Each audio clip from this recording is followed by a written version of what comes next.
An unmistakable acceleration in the ongoing moral decline has taken place since the Clinton administration has assumed power. Indeed, a new covenant has been formed between the executive office and those who openly profess and follow a lifestyle which is unalterably opposed to the law of God. This has resulted in the new paganism. I'm Julius Smetona. This is what Catholics believe. With me today to discuss the social and moral consequences of the Clinton administration are Father William Jenkins, pastor of St. Teresa of the Child Jesus Church in Parham, Ohio, and publisher of the Roman Catholic magazine; Father Clarence Kelly, spiritual director of St. Joseph's Novitiate in Round Top, New York; and Pat Buchanan, syndicated columnist and commentator, co-host of CNN's Crossfire. Pat, what are your reflections on the initial period of the Clinton administration? Oh, I think the Clinton administration, from a political standpoint, has, of course, been very much a disaster. He is lower in public approval than any president at this term in office ever since polling has begun. And I think among the reasons is that he's gotten far out of the mainstream of America so far as cultural issues, social issues, and moral issues are concerned. He's paying a tremendous price for trying to open up the Marine barracks in West Point to the homosexual lifestyle. I don't think he has benefited from the fact that he is the most pro-abortion president in American history. And so I think on the social, moral, and cultural issues, he is out of the mainstream, and it's hurt him badly.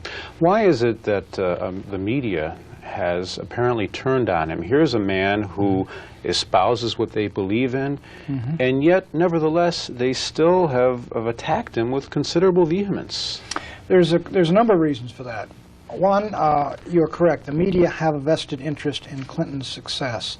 And as he's proving himself a failure, I think there's a real exasperation and frustration with what they see as his level of incompetence. He is discrediting ideas in which they too believe.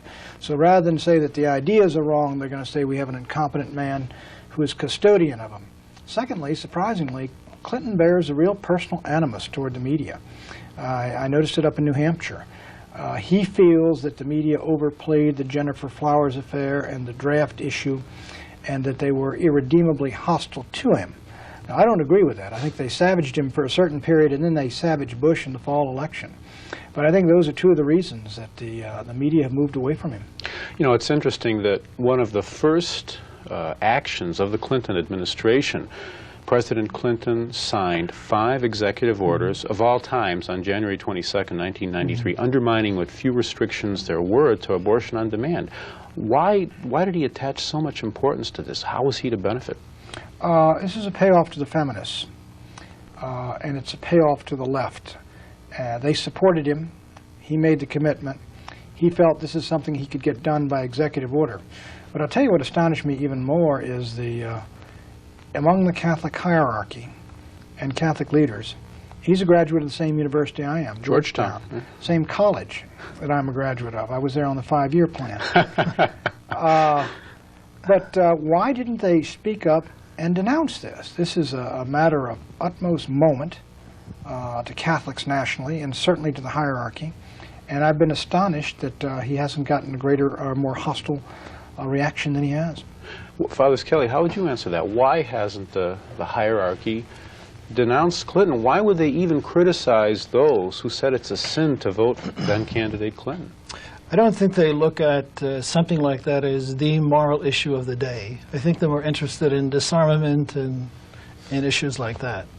As soon as they start to criticize him for questions of abortion and so forth, then they have to turn in on their own dioceses, the schools, the universities, and so forth. For example, when I was at Immaculate Conception Seminary in Huntington, Long Island, we had a professor of moral theology, Father Dennis Regan, and this is back in 1969, 1970, who taught us then that abortion was not intrinsically evil. So now today that has proliferated in so-called Catholic institutions, and if they start denouncing President Clinton for that, it would seem that they would have to turn in on themselves. What I was surprised is I was at the March on Washington, I guess it was January 22nd, and I was in the crowd, and they called me up to say a couple of words. And there must have been 6 cardinals up there that I went down the lines, saluting one after another. But I would say there are 6. How many we have in the country? 9. 6 of them were sitting up there, and they obviously were there as to witness to the idea that abortion is evil, and what's been going on for the last 20 years in this country, legalized for the last 20 years, is evil. And I'm really astonished that the reaction wasn't greater than it was. I think there's a certain amount of, I don't want to call it lip service to certain moral issues, but I do think in the practical order that they don't take the stands in their own institutions to remove from those colleges, for example, and seminaries, professors who espouse views somewhat similar to some of the views of President Clinton with regard to abortion.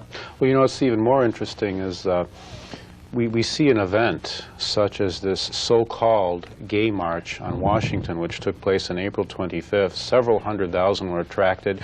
I mean, these people perform the most despicable public abominations, and which yet the press to a great extent ignored. and they not only did they ignore, it was sympathetically portrayed. Is Isn't this nice? except for C-SPAN, which just puts its cameras out there, and whatever goes by is caught on the cameras. Yeah. People watching C-SPAN were really appalled by it, but you really see the double standard in the media. Let me give you an example. If a Right to Life march, and the march took place after this rally over there at the Monument Grounds, and they must have had 100,000 people, and I left, I had to go do some taping, and I watched them coming down the county. If you had one individual in there, say from the Ku Klux Klan, who held up a banner, all the cameras would rush to that, and that would be what's on the evening news. Right. But with the Gay Rights March, the cameras deliberately avoided all this provocative behavior that was going on to try to find someone who looked, i.e., normal, and to ignore it. It was pretty hard to find it. It was hard to find it, but it's a total reversal of how the press would cover a rally of conservatives. I mean, you can imagine a couple of people going down the street in some conservative rally for national defense who were wearing hoods, and that would be it. That's all you would think was there. Even the press coverage. For example, if you look at what the New York Times did for the anti-abortion march, compare it to the front page story for the gay rights. The degree of coverage is dramatically different. And the thing is that this abomination, which is one of the 4 sins that cries to heaven for vengeance, was, by overwhelming majority, a margin, portrayed sympathetically as a status quo. It's nice, people aren't persecuted, and yet where was the moral leadership of this country? I think that the reaction to this was, to put it mildly, weak. And again, what about the hierarchy? I mean, this is one of the 4 sins that cries to heaven for vengeance, something which would certainly call down the wrath of God upon the country. As you mentioned, there were 6 cardinals present. I think there were 6. I went down the line. I was so awed by because I hadn't known they were By all the red? But they all stood up. It was Cardinal O'Connor, I was Cardinal Law, and of course Cardinal Hickey from here in Washington, D.C. Right. Yeah. What is peculiar is that not one of them spoke out. Cannot any one of them act independently? Is there some kind of a word that gets out among them to keep it quiet and tone things down? Does no one have the gumption to stand out? Well, I think I think Cardinal O'Connor and Cardinal Law and the Cardinal in Washington D.C. have spoken out against abortion repeatedly. But I don't mean in terms of taking action or that day any denunciation of Clinton. I don't recall it. Right. They just don't like to enforce the moral code, evidently. Well, denunciation of Clinton, what about the denunciation of so-called Catholic politicians who openly promote abortion with impunity of, say, a Senator Kennedy, or Governor Cuomo? Right. Nothing is done. And I mean, is this apparently considered to be censorship or what? I mean, that's I guess that's a function for the hierarchy or whoever has custody of that diocese. But there haven't been any excommunications over this issue at all. No. That I know of. You know, in regard to foreign policy, President Clinton seems to be even more of a globalist than former President Bush. He has mentioned, I think, in his inaugural speech something to the effect that our problems, there are no distinction between domestic and foreign policy matters. He's pushing the idea that we're part of this global community, that we're global citizens, we have to have a global worldview. Do you view this tendency with any kind of concern? Yes and no. You know, I don't want to be ambivalent here. I do, in this sense. I don't think Bill Clinton is deeply principled on this particular issue. I think he looked at Bosnia and he almost got in and then he got out. Bill Clinton's main concern is Bill Clinton's reelection. And I think he is very leery of foreign military engagements which he knows would damage his reelection. By and large, I think he is a globalist. But I think he realizes the mood of the American people right now is, look, we won the Cold War. We spent ourselves into debt, deep into debt doing it. Now let's take care of the problems of our own country first. I think Clinton senses that, so I don't think he's going to launch some sort of foreign adventure that could cost him his presidency. And so I think he'll pull back from this. I really think that on that particular issue, which is one of the issues we ran on in our campaign, we're going to win this argument. The American people aren't enthusiastic about foreign aid when it means taking money from working class Americans and giving it to various socialist governments all over the world. So I think we're going to win that argument. And I don't view Clinton as a formidable adversary because I don't think he's a man of great conviction on this.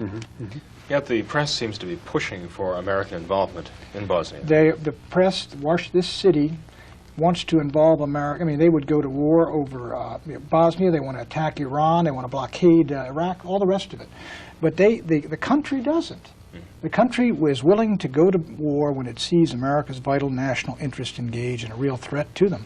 You know, President Bush had a hard time convincing the American people to go to war against Saddam Hussein, who was right out of Central Took him a long time. He was perfect as a villain, you know. If you were against going to war, Saddam Hussein he'd give you a reason every day why you ought to. But it wasn't until that war started, of course, when Americans went into battle, the American people rallied behind the President of the United States, as they did. But, you know, Bush took us into the most popular war in our history. I was down there on Constitution Avenue when the boys came home and marched down there. It was very moving. But 6 months later, President Bush was in political trouble and lost his election. The American people aren't caught up in the idea of foreign military adventures. And so this is why, you know, when I say yes and no to your argument, there are globalists all over the lot, but we can beat them on that issue. The one issue we got real trouble on, I think, and is the term you used in opening this show. There's a deep cultural war in this country, and it's a war, I think, between this neo-pagan ideology, which is dominant among America's elite, and Christian values and convictions and beliefs. And I think this neo-paganism, if you will, there's an effort to make the ideas basically of secular humanism, to make them the basis of law and the norm of conduct and behavior, and displace what has traditionally been that, which is basically Judeo-Christian values, beliefs, and convictions, upon which the whole country, I think, was pretty much agreed up until 1950, 1960. There might have been those who disagreed, but they sort of paid obeisance to them. But it's different. Now there's a war going on for who's going to dictate the character of the American nation. You're watching what Catholics believe, paganism. One of the things which must go in that value system is the traditional family, the role of the wife and the mother. The First Lady during the campaign expressed her derision for the role of wife and mother, saying something to the effect that, well, I could have been home, I suppose, baking cookies. Do you think there's a widespread support for the feminist ideology and her views about the role of wife and mother, that it's somehow second-rate and not very significant? No, I really don't. I think that's a real drawback to the feminist movement and cause, the constant disparagement of the role of wife and mother. And you noticed after Hillary Clinton did that, she was taken in for a remake by the campaign. And she came back out and they put her on the mommy track for the fall campaign. And I think they realized that, again, they're going athwart the basic fundamental beliefs of the vast majority of Americans. And I think there's a realization on the part of the more savvy political heads in the Clinton campaign that they ought not to get out there. Because, again, they're not dealing with they may be dealing with the majority of the media, may find that amusing. But a majority of the American people don't. There's a real dichotomy. There's a real division in this country. And she got on the wrong side of it, and they tried to get her back, and with the help of the media, she did. You know, one would just consider it. I mean, what's to be considered a superior, more important role? Someone whose every action from the point of view of her child has eternal consequences, someone who's forming a soul, someone who's dealing with the deepest and most profound human emotions, or someone who is simply earning a living. Not that there's anything wrong with earning a living, but between the two, obviously, the right of the role of mother and wife is more important. Father Jenkins. Well, this is the true Catholic position, of course, that motherhood is a great blessing and a great honor. In fact, the very term matrimony comes from two Latin terms meaning matris munus, which means the office of a mother, or the office of motherhood. And this actually is a departure from the earlier term, just marriage, because that's taken from the Latin word for husband. In the old pagan culture, marriage was for the service of the husband. His wife and his children were there to serve him. He could even sell them if he needed to get out of debt. But the true Catholic understanding is what God defined by his very first command to the human race in the Garden of Eden, when he said to Adam and Eve, increase, multiply, and fill the earth. Marriage exists primarily for the sake of bringing forth new human life.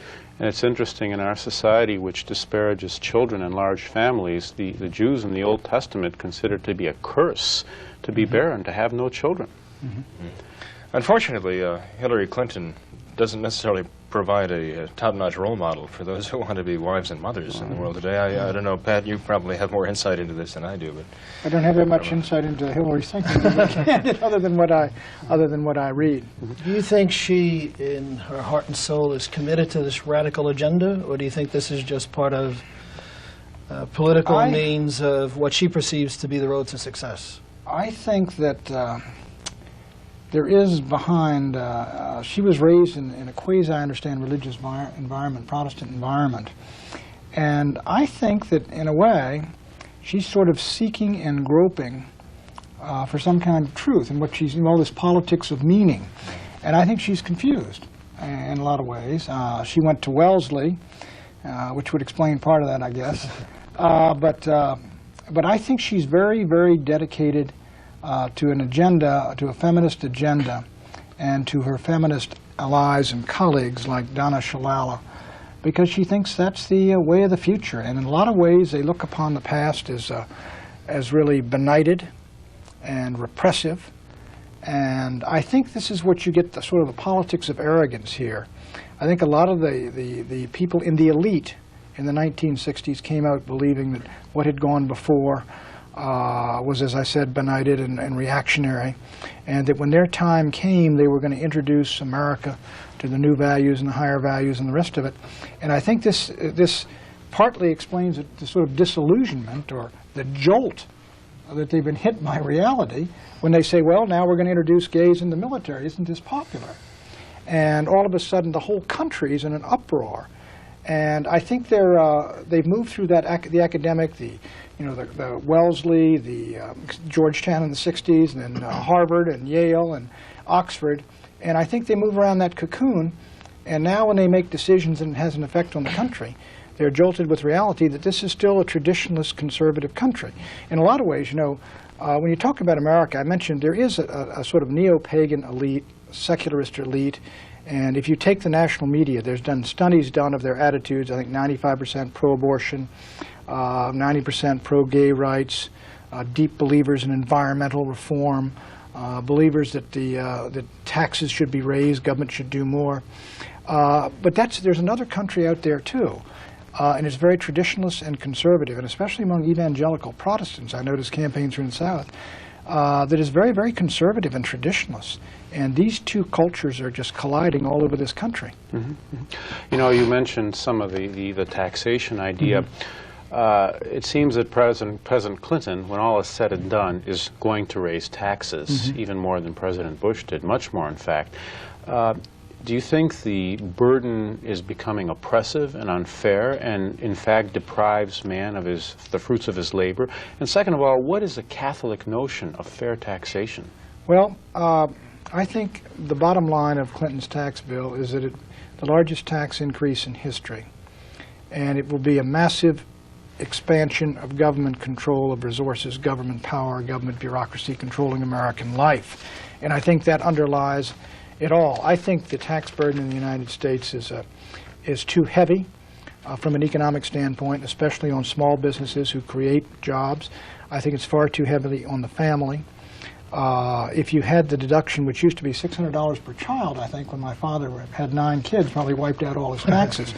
But if you'd maintain that $600, what it was in the post-war era, and index it for inflation, it would be something like, I think, $7,500 per child. Now, I don't know what is the ideal tax, but I think what you would try to do is have a family, a level at which a family can live decently. They would not be taxed on the money that they needed to just live decently. And beyond that, if you had above that sort of a flat tax, I think on discretionary income, I think that would be a fair tax in my judgment.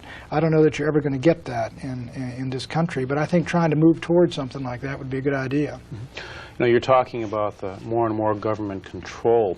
Mm-hmm. I think that there's a corollary to this in that increasingly the government is storing more and more information on its citizens. I can recall in the recent tax return that they now demand, if you have an infant, the Social Security number for the infant. If you don't provide them this, they threaten to disallow your exemption. You know, we read in the Old Testament how King David was chastised for seeking a census of his people because this is knowledge he shouldn't have had. What would be God's reaction to the current administration and this tendency to control, this tendency to gather information? Well, I don't know. I can't speak for the mind of God, but I do know that it is a natural tendency of government and bureaucracy to grow and try to gain more and more power because it is inefficient, it's ineffective, it always has an excuse for why it's failing. We haven't got enough power, we don't have enough control. And I noticed just the other day there was some talk of some sort of sexual harassment in some college or university by a professor against a student.